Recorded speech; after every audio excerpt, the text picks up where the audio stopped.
నాకు తెలియదని.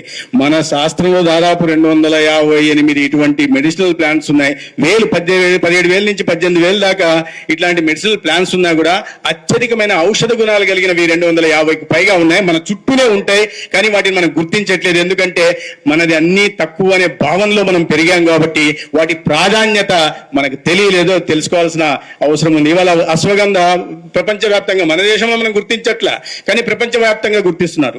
2030 నాటికి $1 బిలియన్ అశ్వగంధ మార్కెట్ ఉంటుంది. అశ్వగంధ ప్రపంచవ్యాప్తంగా ఎవరు ఈ సోకాల్డ్ డెవలప్ నేషన్ గా చెప్తున్న యూరోపియన్ నేషన్స్, లేదా అమెరికా, లేదా గల్ఫ్ కంట్రీస్, లేదా ఆస్ట్రేలియా, లేదా కెనడా, ఇట్లాంటి దేశాలన్నీ కూడా ఇవాళ అశ్వగంధని మన దగ్గర నుంచి దిగుమతి చేసుకునే పరిస్థితి ఉంది.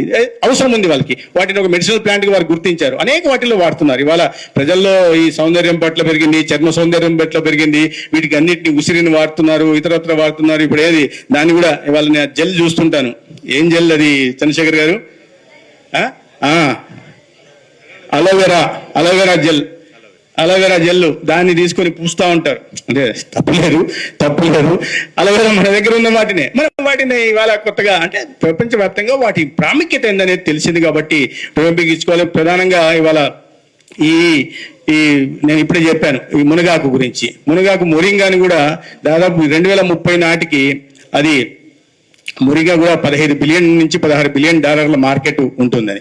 ఉసిరికి దాదాపు $50 బిలియన్, 50 నుంచి $60 బిలియన్ మార్కెట్ ఉంటుంది. కాబట్టి వీటి మీద ప్రధానంగా మనం దృష్టి పెట్టాలా.